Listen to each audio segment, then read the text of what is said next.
मेरे प्यारे देशवासियों, नमस्कार। देश विदेश में रहने वाले सभी भारतीयों को स्वाधीनता दिवस की हार्दिक शुभकामनाएं। यह दिन हम सभी के लिए अत्यंत हर्ष और उल्लास का दिन है। इस वर्ष के स्वाधीनता दिवस का विशेष महत्व है क्योंकि इसी वर्ष से हम सब अपनी आज़ादी की 75वीं वर्षगांठ के उपलक्ष्य में आज़ादी का अमृत महोत्सव मना रहे हैं। इस ऐतिहासिक अवसर पर आप सभी को बहुत बहुत बधाई। स्वाधीनता दिवस हमारे लिए पराधीनता से मुक्ति का त्यौहार है। कई पीढ़ियों के ज्ञात और अज्ञात स्वतंत्रता सेनानियों के संघर्ष से हमारी आज़ादी का सपना साकार हुआ था। उन सभी ने त्याग व बलिदान के अनूठे उदाहरण प्रस्तुत किए। उनके शौर्य और पराक्रम के बल पर ही आज हम और आप आज़ादी की सांस ले रहे हैं। मैं उन सभी अमर सेनानियों की पावन स्मृति को श्रद्धापूर्वक नमन करता हूँ। अनेक देशों की तरह हमारे राष्ट्र को भी विदेशी हुकूमत के दौरान बहुत अन्याय और अत्याचार सहने पड़े, परंतु भारत की विशेषता यह थी कि गांधी जी के नेतृत्व में हमारा स्वाधीनता आंदोलन सत्य और अहिंसा के सिद्धांतों पर आधारित रहा। उन्होंने तथा अन्य सभी राष्ट्र नायकों ने भारत को औपनिवेशिक शासन से मुक्त करने का मार्ग तो दिखाया ही, साथ ही राष्ट्र के पुनर्निर्माण की रूपरेखा भी प्रस्तुत की। उन्होंने भारतीय जीवन मूल्यों और मानवीय गरिमा को पुनः स्थापित करने के लिए भी भरपूर प्रयास किए। अपने गणतंत्र की विगत 75 वर्षों की यात्रा पर जब हम नज़र डालते हैं तो हमें यह गर्व होता है कि हमने प्रगति पथ पर काफ़ी लंबी दूरी तय कर ली है। गांधी जी ने हमें यह सिखाया है कि गलत दिशा में तेज़ी से कदम बढ़ाने से अच्छा है कि सही दिशा में धीरे ही सही लेकिन सधे हुए कदमों से आगे बढ़ा जाए। अनेक परंपराओं से समृद्ध भारत के सबसे बड़े और जीवंत लोकतंत्र की अद्भुत सफलता को विश्व समुदाय सम्मान के साथ देखता है। प्यारे देशवासियों, हाल ही में संपन्न टोक्यो ओलंपिक में हमारे खिलाड़ियों ने अपने शानदार प्रदर्शन से देश का गौरव बढ़ाया है। भारत ने ओलंपिक खेलों में अपनी भागीदारी के 121 वर्षों में सबसे अधिक मेडल जीतने का इतिहास रचा है। हमारी बेटियों ने अनेक बाधाओं को पार करते हुए खेल के मैदानों में विश्व स्तर की उत्कृष्टता हासिल की है। खेल कूद के साथ साथ जीवन के हर क्षेत्र में महिलाओं की भागीदारी और सफलता में युगांतरकारी परिवर्तन हो रहे हैं। उच्च शिक्षण संस्थानों से लेकर सशस्त्र बलों तक, प्रयोगशालाओं से लेकर खेल के मैदानों तक हमारी बेटियां अपनी अलग पहचान बना रही हैं। बेटियों की इस सफलता में मुझे भविष्य के विकसित भारत की झलक दिखाई देती है। मैं हर माता पिता से आग्रह करता हूं कि वे ऐसी होनहार बेटियों के परिवारों से शिक्षा लें और अपनी बेटियों को भी आगे बढ़ने के अवसर प्रदान करें। पिछले साल की तरह महामारी के कारण इस वर्ष भी स्वतंत्रता दिवस समारोह बड़े पैमाने पर नहीं मनाए जा सकेंगे, लेकिन हम सबके हृदय में हरदम भरपूर उत्साह बना हुआ है। हालांकि महामारी की तीव्रता में कमी आई है, लेकिन कोरोना वायरस का प्रभाव अभी समाप्त नहीं हुआ है। इस वर्ष आई महामारी की दूसरी लहर के विनाशकारी प्रभाव से हम अभी तक उबर नहीं पाए हैं। पिछले वर्ष सभी लोगों के असाधारण प्रयासों के बल पर हम संक्रमण के प्रसार पर काबू पाने में सफल रहे थे। हमारे वैज्ञानिकों ने बहुत ही कम समय में वैक्सीन तैयार करने का कठिन काम संपन्न कर लिया। इसलिए इस वर्ष के आरंभ में हम सब विश्वास से भरे हुए थे, क्योंकि हमने इतिहास का सबसे बड़ा टीकाकरण अभियान शुरू कर दिया था। फिर भी कोरोना वायरस के नए रूपों और अन्य अप्रत्याशित कारणों के परिणाम स्वरूप हमें दूसरी लहर का भयावह प्रकोप झेलना पड़ा। मुझे इस बात का गहरा दुख है कि दूसरी लहर में बहुतेरे लोगों की प्राण रक्षा नहीं की जा सकी और बहुत से लोगों को भारी कष्ट सहने पड़े। यह अभूतपूर्व संकट का समय था। मैं पूरे देश की ओर से आप सभी पीड़ित परिवारों के दुख में बराबर का भागीदार हूँ। यह वायरस एक अदृश्य व शक्तिशाली शत्रु है जिसका विज्ञान द्वारा सराहनीय गति के साथ सामना किया जा रहा है। हमें इस बात का संतोष है कि इस महामारी में हमने जितने लोगों की जानें गंवाई हैं उससे अधिक लोगों की प्राण रक्षा कर सके हैं। एक बार फिर हम अपने सामूहिक संकल्प के बल पर ही दूसरी लहर में कमी देख पा रहे हैं। हर तरह के जोखिम उठाते हुए हमारे डॉक्टरों, नर्सों, स्वास्थ्यकर्मियों, प्रशासकों और अन्य कोरोना योद्धाओं के प्रयासों से कोरोना की दूसरी लहर पर काबू पाया जा रहा है। कोविड की दूसरी लहर से हमारी सार्वजनिक स्वास्थ्य सेवाओं के बुनियादी ढांचे पर बहुत दबाव पड़ा है। सच तो यह है कि विकसित अर्थव्यवस्थाओं समेत किसी भी देश का बुनियादी ढांचा इस विकराल संकट का सामना करने में समर्थ सिद्ध नहीं हुआ। हमने स्वास्थ्य व्यवस्था को मजबूत बनाने के लिए युद्ध स्तर पर प्रयास किए। देश के नेतृत्व ने इस चुनौती का डटकर सामना किया। केंद्र सरकार के प्रयासों के साथ साथ राज्य सरकारों, निजी क्षेत्र की स्वास्थ्य सुविधाओं, गैर सरकारी संगठनों तथा अन्य समूहों ने सक्रिय योगदान किया। इस असाधारण अभियान में कई देशों ने उदारता से अनिवार्य वस्तुएं उसी तरह साझा की जैसे भारत ने बहुत से देशों को दवाइयाँ, उपकरण और वैक्सीन उपलब्ध कराई थी। इस सहायता के लिए मैं विश्व समुदाय का आभार प्रकट करता हूँ। इन सभी प्रयासों के परिणाम स्वरूप काफ़ी हद तक सामान्य स्थिति बहाल हो गई है और अब हमारे अधिकांश देशवासी राहत की सांस ले रहे हैं।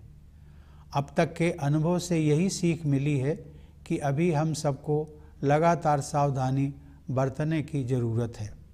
इस समय वैक्सीन हम सबके लिए विज्ञान द्वारा सुलभ कराया गया सर्वोत्तम सुरक्षा कवच है। हमारे देश में चल रहे विश्व के सबसे बड़े टीकाकरण अभियान के तहत अब तक 50 करोड़ से अधिक देशवासियों को वैक्सीन लग चुकी है। मैं सभी देशवासियों से आग्रह करता हूं कि वे प्रोटोकॉल के अनुरूप जल्दी से जल्दी वैक्सीन लगवा लें और दूसरों को भी प्रेरित करें। मेरे प्यारे देशवासियों, इस महामारी का प्रभाव अर्थव्यवस्था के लिए उतना ही विनाशकारी है जितना लोगों के स्वास्थ्य के लिए। सरकार गरीब और निम्न मध्यम वर्ग के लोगों के साथ साथ छोटे और मध्यम उद्योगों की समस्याओं के विषय में भी चिंतित रही है। सरकार उन मजदूरों और उद्यमियों की ज़रूरतों के प्रति भी संवेदनशील रही है जिन्हें लॉकडाउन और आवागमन पर प्रतिबंधों के कारण कठिनाइयों का सामना करना पड़ा है। उनकी ज़रूरतों को समझते हुए सरकार ने पिछले वर्ष उन्हें राहत प्रदान करने के लिए बहुत से कदम उठाए थे। इस वर्ष भी सरकार ने मई और जून में करीब 80 करोड़ लोगों को अनाज उपलब्ध कराया। अब यह सहायता दीपावली तक के लिए बढ़ा दी गई है। इसके अलावा कोविड से प्रभावित कुछ उद्यमों को प्रोत्साहन देने के लिए सरकार ने हाल ही में 6,28,000 करोड़ रुपए के प्रोत्साहन पैकेज की घोषणा की है। यह तथ्य विशेष रूप से संतोषजनक है कि चिकित्सा सुविधाओं के विस्तार के लिए एक वर्ष की अवधि में ही 23,220 करोड़ रुपए खर्च किए जा रहे हैं। मुझे इस बात की खुशी है कि सभी बाधाओं के बावजूद ग्रामीण क्षेत्रों में, विशेष रूप से कृषि के क्षेत्र में बढ़ोतरी जारी रही है।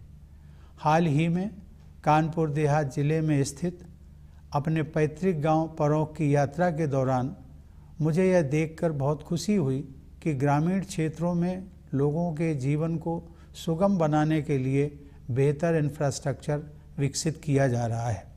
शहरी और ग्रामीण क्षेत्रों के बीच की मनोवैज्ञानिक दूरी अब पहले की तुलना में काफ़ी कम हो गई है।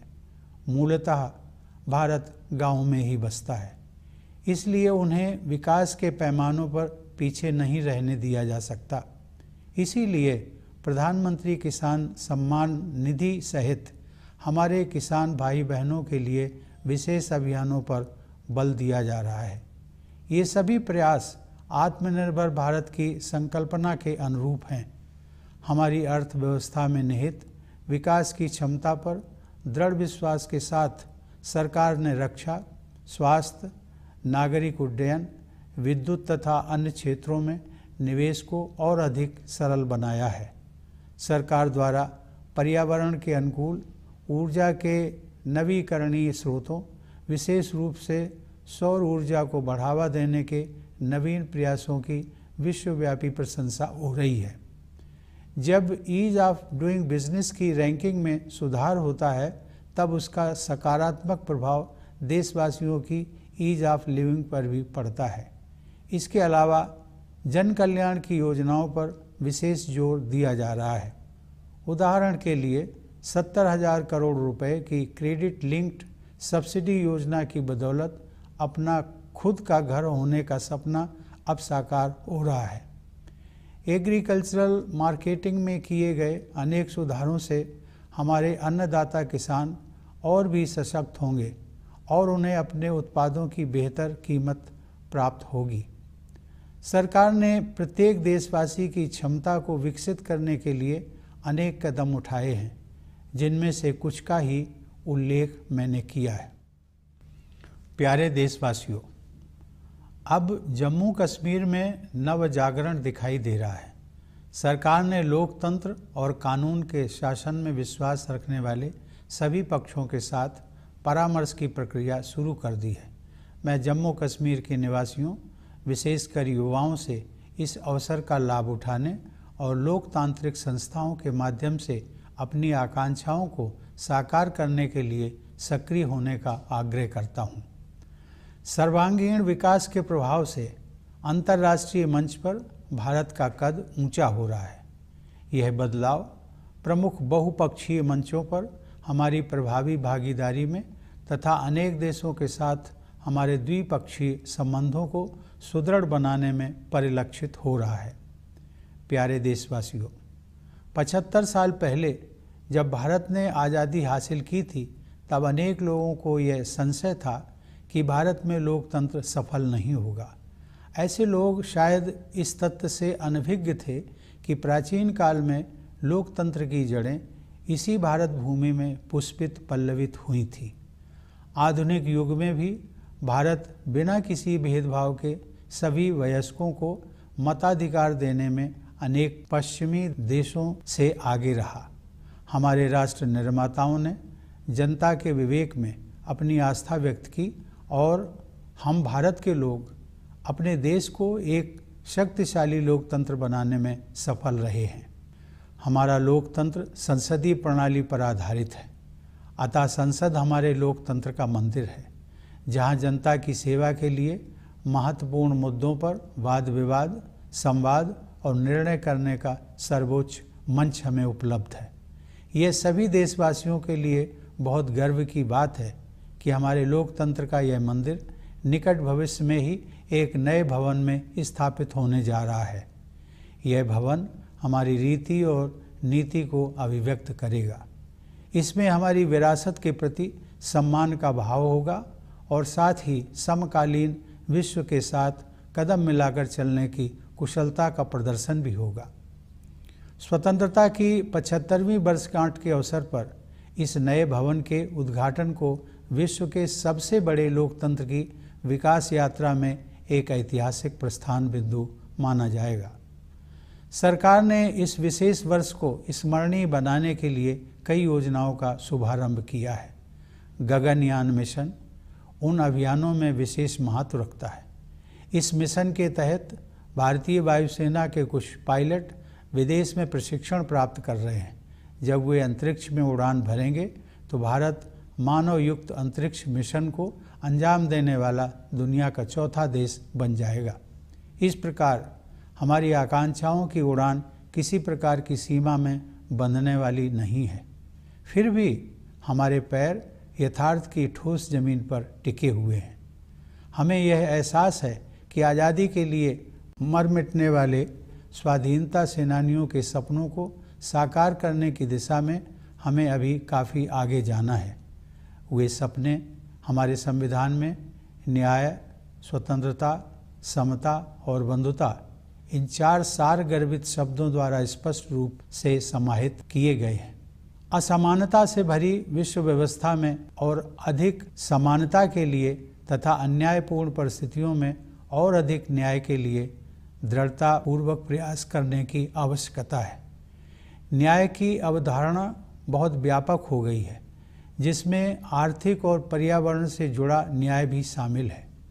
आगे की राह बहुत आसान नहीं है, हमें कई जटिल और कठिन पड़ाव पार करने होंगे, लेकिन हम सबको असाधारण मार्गदर्शन उपलब्ध है।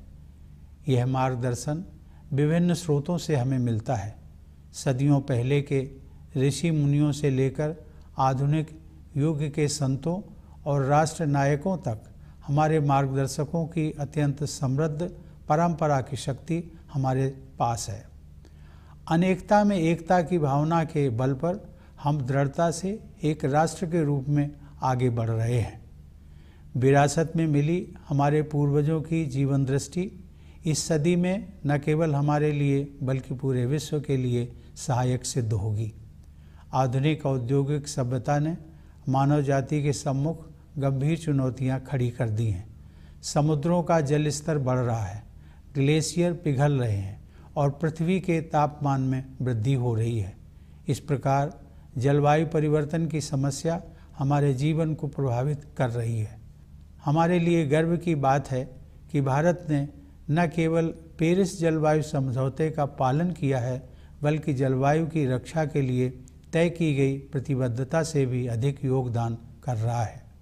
फिर भी मानवता को विश्व स्तर पर अपने तौर तरीके बदलने की सख्त ज़रूरत है। इसीलिए भारतीय ज्ञान परंपरा की ओर दुनिया का रुझान बढ़ता जा रहा है। ऐसी ज्ञान परंपरा जो वेदों और उपनिषदों के रचनाकारों द्वारा निर्मित की गई, रामायण और महाभारत में वर्णित की गई, भगवान महावीर, भगवान बुद्ध तथा गुरु नानक द्वारा प्रसारित की गई और महात्मा गांधी जैसे लोगों के जीवन में परिलक्षित हुई।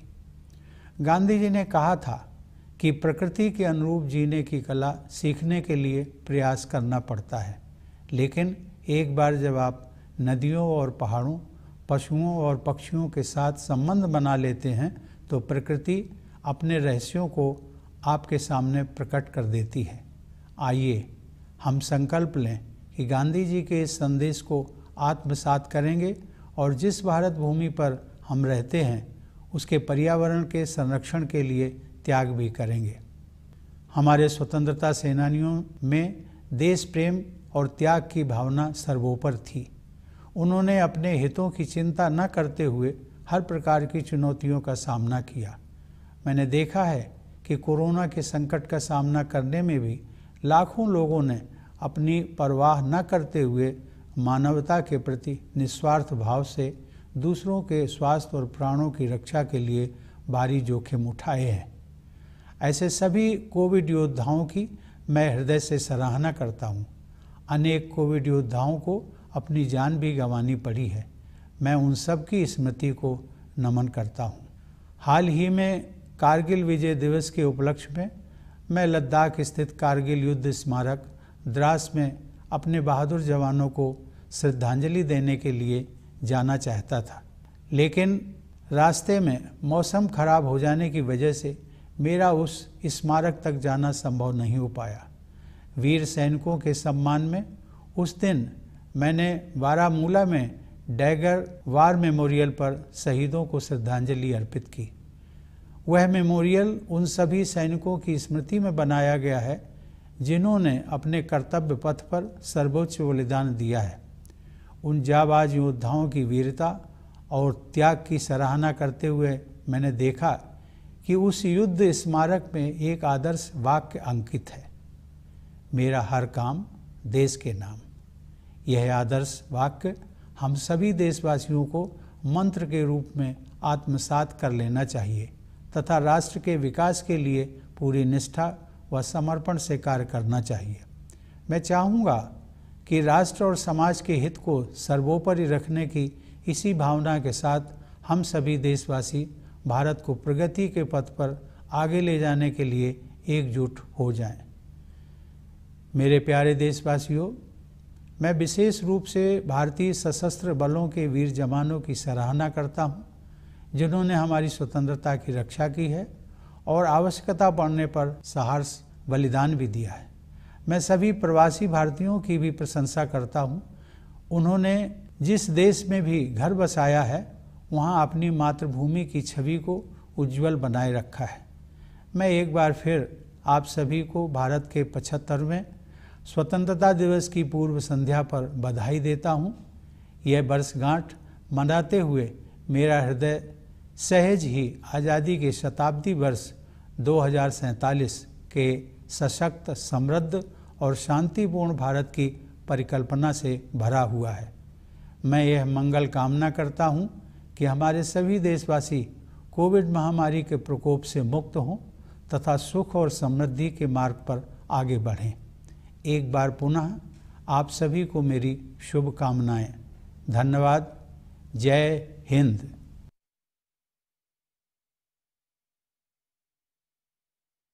My dear fellow citizens, Namaskar. It is a matter of great joy for me to wish all Indians living in India and abroad a very happy Independence Day. This day has a special significance as it marks the beginning of the 75th year of India's independence, for which Azadi Ka Amrit Mahotsav is being celebrated. My hearty congratulations to you all on this momentous occasion. Independence Day is a festival of freedom for us. This was made possible by generations of freedom fighters, some known, many unknown. They made great sacrifices. Today, you and I breathe under free skies thanks to their heroic deeds. I bow in respect to the pious memory of those brave martyrs. Our nation, like many others, suffered great injustices and tyranny under foreign rule. What distinguishes India, however, is that the character of our nationalist movement led by Mahatma Gandhi was based on the principles of truth and non-violence. He and all other national heroes provided us with an invaluable blueprint to not only liberate the nation from colonial rule, but also to rebuild it. Gandhiji's struggle was for a return to Indian ethos and for human dignity. Now, as we look back to the 75-year journey of our republic, we have reasons to be proud of the considerable distance we have travelled. Gandhiji taught us that slow and steady steps in the right direction are preferable to rapid strides in the wrong direction. The world looks up at the miracle of India, home to the plurality of traditions and yet the biggest and most vibrant democracy. Dear fellow citizens, in the recently concluded Tokyo Olympics, our sportspersons have brought laurels to the nation with their stellar performances. India has won the highest number of medals in the 121 years of its participation in the Olympics. Our daughters have achieved world-class excellence in playgrounds, overcoming many adversities. Along with the sports, epoch-making changes are taking place in the participation and success of women in all walks of life.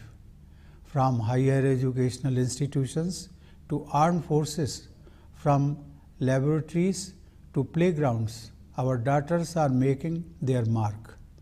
In this success of our daughters, I see a glimpse of a developed India of the future. I urge every parent to learn from the families of such promising daughters and provide opportunities to their daughters also to explore avenues of growth. Like last year, this year too, the scale of Independence Day celebration may have been reduced due to pandemic. Yet, our hearts remain always filled with enthusiasm. The intensity of the pandemic has come down, but the coronavirus has not yet gone away. We are yet to come out of the devastating effects of its recurrence this year.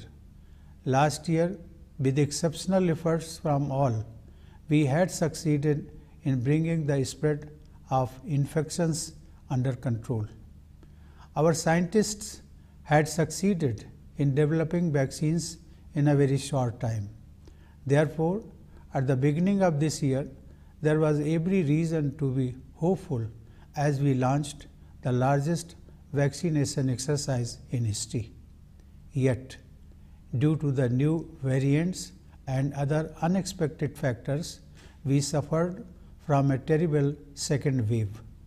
I am deeply sad that many lives could not be saved and many more suffered immensely in this phase of an unprecedented crisis.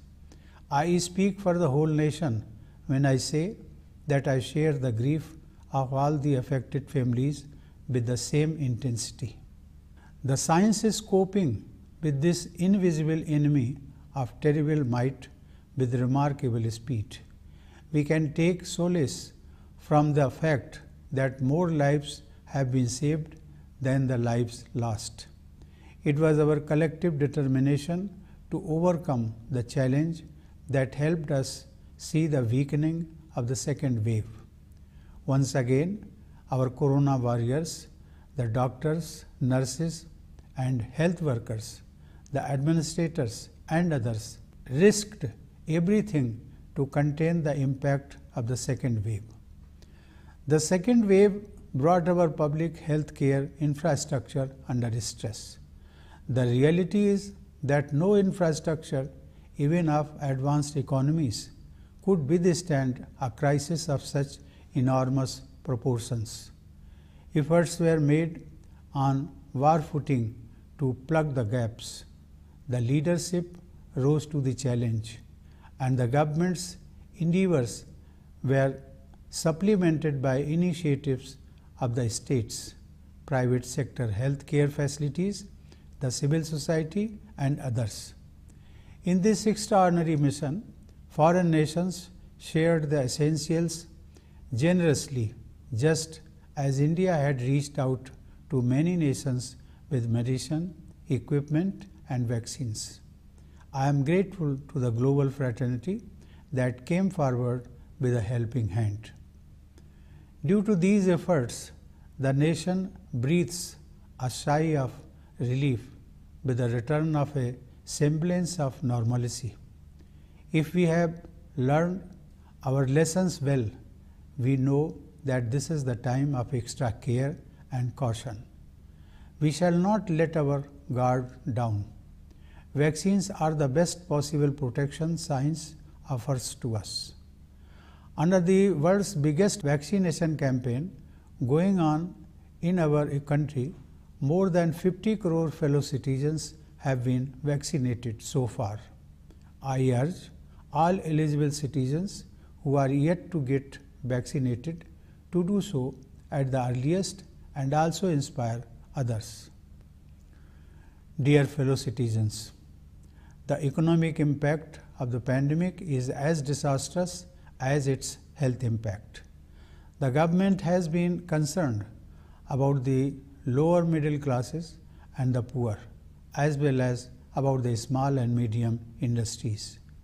It has been sensitive to the needs of the laborers and of employers who have been facing hardships due to the lockdowns and movement restrictions. Sensitive to their needs, the government had taken a series of relief measures last year. This year also, the government had distributed food grains to about 80 crore people in May and June. This benefit has been extended till Diwali. Moreover, the government has announced a new stimulus package worth rupees 6,28,000 crore to boost the selected COVID-affected sectors. In particular, it is heartening to note that an amount of rupees 23,220 crore is being spent over 1 year for expansion of medical facilities. It is heartening to note that rural India, particularly the agriculture sector, has kept growing against all odds. In a recent visit to my ancestral village Paronk in Kanpur Dehat district, I was quite pleased to find that better infrastructure is being developed to make life better for people in rural areas.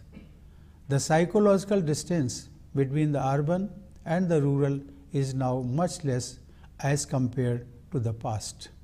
After all, India lives in its villages, which cannot be allowed to lag behind in development.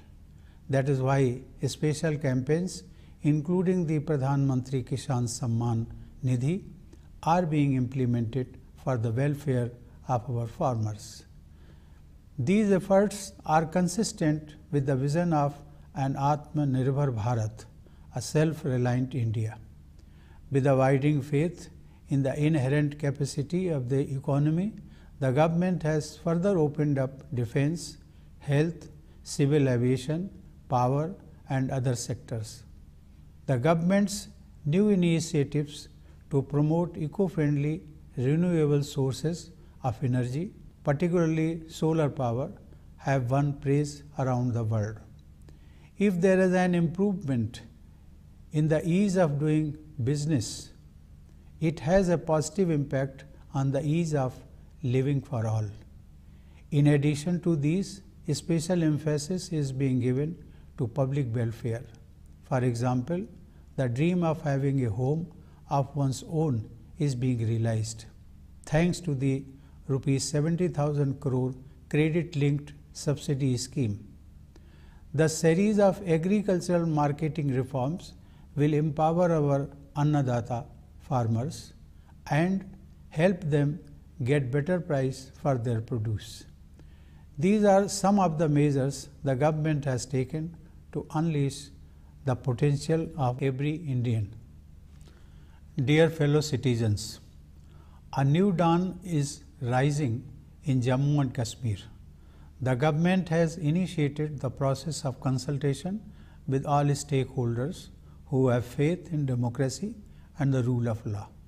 I urge the people, especially the youth of Jammu and Kashmir, to utilize this opportunity and work on realizing their aspirations through democratic institutions.